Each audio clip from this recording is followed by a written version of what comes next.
नर नारियों, बच्चे और बच्चियों,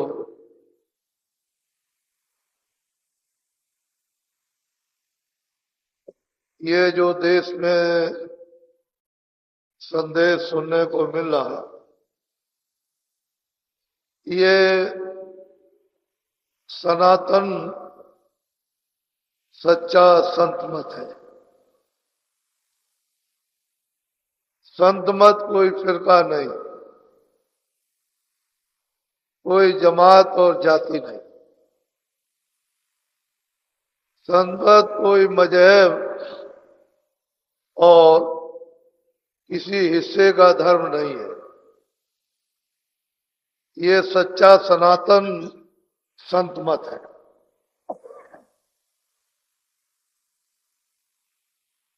ये जीवात्माएं सब की सब एक ही खजाने से निकाल कर भेजी गई। वो अथाह खजाना है।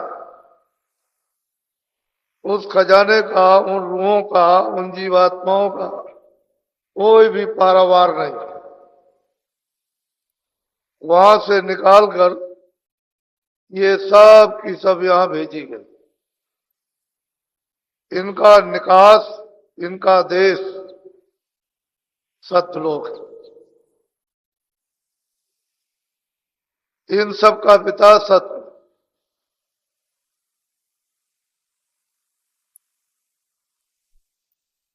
वहीं से ये जीवात्माएं उस महा अथाह सागर से यहां भेजी गए। यहां उनका कोई घर नहीं।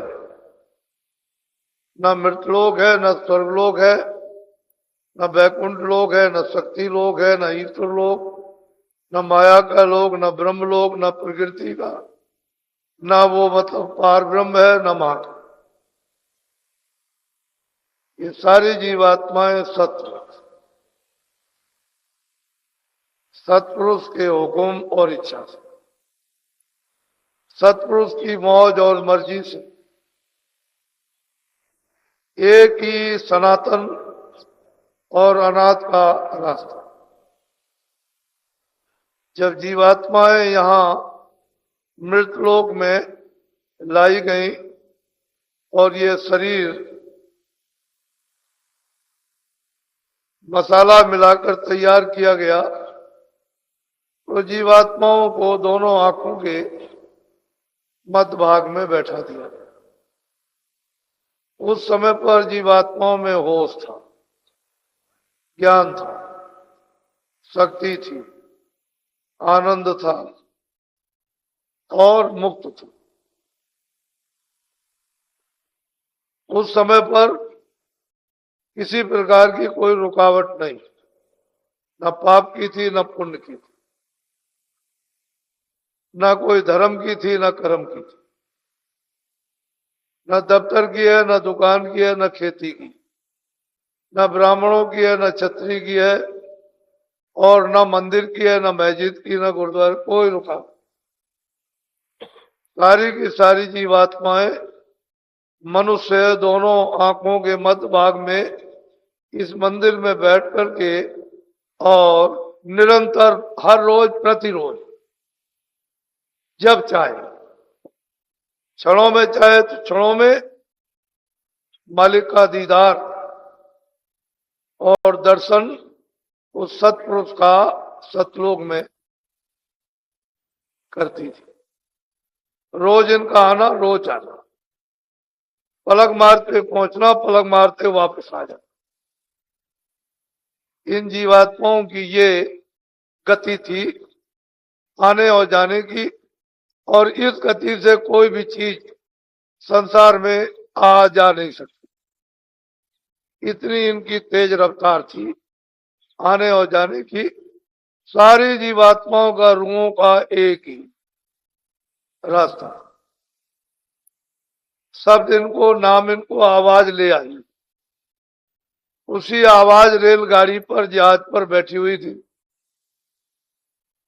उसी शब्द पर बैठ करके आती और जाती थी, उसी पर इनको पूर्ण शक्ति प्राप्त थी, पूर्ण ज्ञान प्राप्त था, पूर्ण आनंद प्राप्त था, स्वतंत्र थी, निर्भय थी और अखंड थी।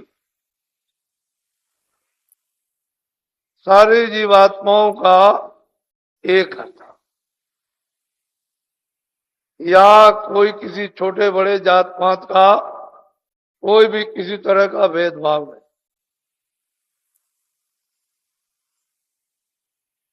तो जब ये पाप और पुण्य नहीं था, भेदभाव नहीं था, ऊंच नहीं था, लेकिन मनुष्य शरीर था,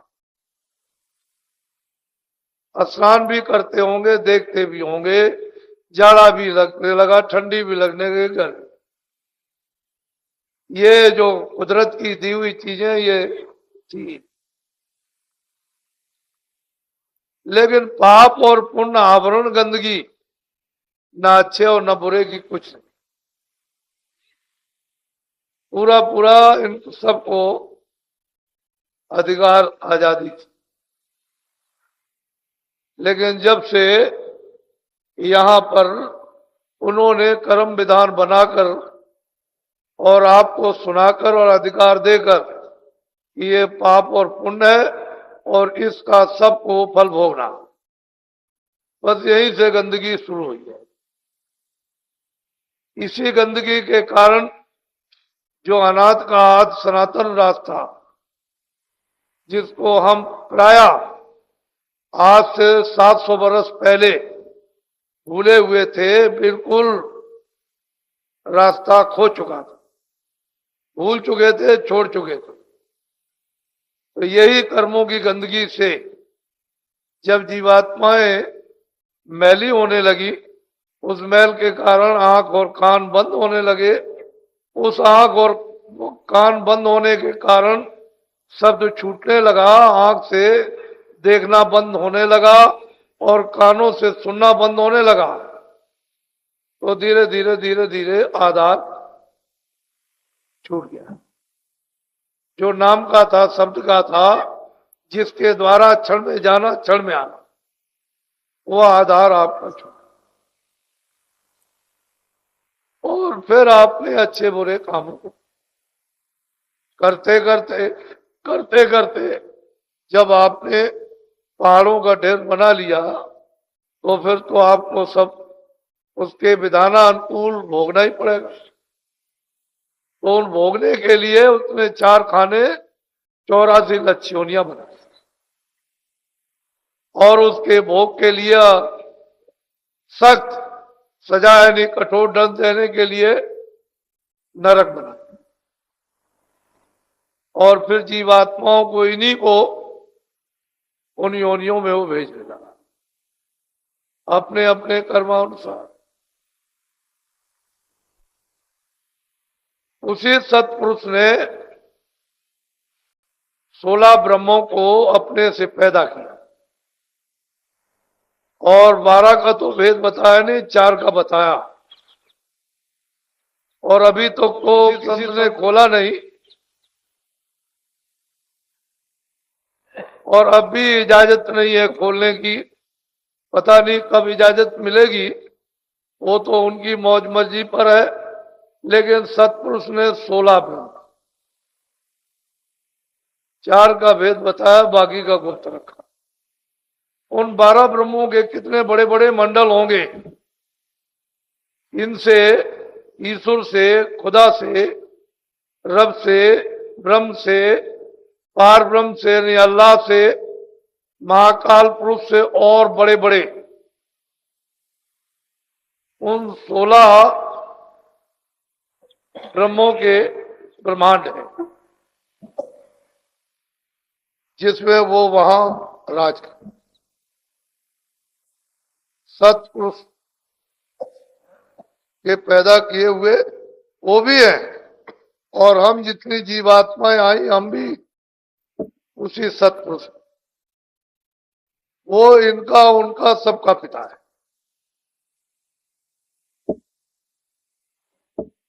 इन सब ने खूब तपस्या की है, और तपस्या करके सत्पुरुष को प्रसन्न करना।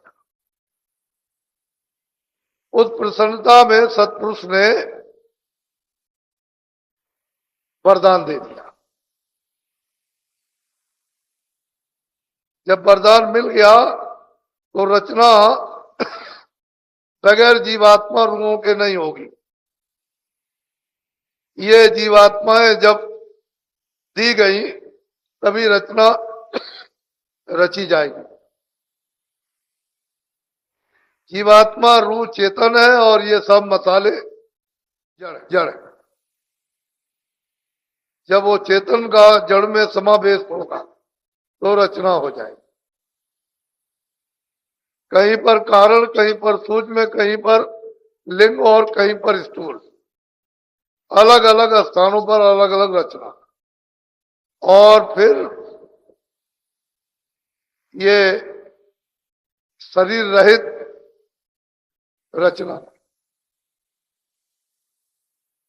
तो उन्होंने तपस्या की थी, हम उनके वशीभूत हो।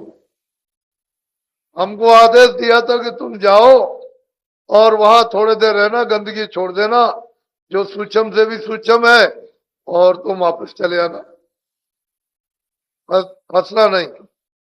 उन्होंने आदेश दिया था और तुम यहां आकर के तुमको दिया कर्मों में बांध, और फिर लालच दे दिया, मोह दे दिया, ममता दे दी, काम दे दिया, क्रोध दे दिया, तुम आजादी पाकर फंस गए। अब ये जो सच्चा पुरातन सनातन अनाद का जो आपके आने जाने का रास्ता तो बना 700 वर्ष के अंतर्गत जब सत्पुरुष को दया आई कि जीव उनमें से तो यहां कोई आए नहीं, ये सब के सब वहीं रह गए और बहुत पीड़ित और बहुत दुखी और मतलब चीखते चिल्लाते हैं, लेकिन कोई सहारा। अपने अपने किए हुए कर्म का तो फल भोगना ही है। तो दया हुई तो उन्होंने उसी रास्ते से संतों को देखा कि जाओ इनको नाम डोर पकड़ाओ, धीरज दो, विश्वास दो, सब्र दो, संतोष दो, और इनको रास्ता दो, ज्ञान दो, बल दो। इनको जाकर के वहां जो गंदे उनको धो। तब उनके हुक्म से, आदेश से संत आए। संत का कोई फिरका नहीं, कोई मतलब उनकी जाति नहीं, कोई मजहब नहीं, किसी के वो बंधुआ नहीं है, वो स्वतंत्र है, आजाद है। इसलिए आपको तो अभी संत मत का पता ही नहीं। तुम तो अपने शब्दों में फिरका बना दिया, जाति बना दी और एक जगह बैठाल दिया, जबकि वो सबके सर्वत्र यानी सब आत्माओं के। तो आपने उनको एक अलग कर दिया और जो आपको लाभ होना चाहिए तो उससे महरूम हो गए, उससे अलग थलग हो गए। तो संत मत को कोई जानता नहीं, पुरातन मत को जिस रास्ते से आए उस रास्ते को लोग अब भूल चुके, अब कोई जानता नहीं। जब तक वो नहीं बताएंगे तब तक तो जीव अनेक अंगेक दुष्कर्मों में। तो संत मत के उपदेश की पहली सीढ़ी क्या आप साकारी आहार करो, आप सब्जी का, फल का, अनाज का, घी का, दूध का, और कोई आहार। पशु पंछी आहार नहीं, उनमें जीवात्माएं सजा पा रही हैं। तुम अगर पशु पंछी का आहार करोगे तो तुमको उससे हजारों गुना ज्यादा ब्याज लग करके सजा मिलेगी, तो तुम्हारा तो छुटकारा कभी हो ही नहीं सकता, होने का कोई प्रश्न ही नहीं। तो संत मत का पहला हिस्सा कहा, अच्छे और बुरे कर्मों को सुनो और समझो। जो बुरा हो उसको छोड़ दो, जो अच्छा हो उसको पकड़ो। अरे भाई पहले भी तो अच्छा ही पकड़े थे, तो अच्छे थे, सुखी थे, आनंदित थे, ज्ञानी थे।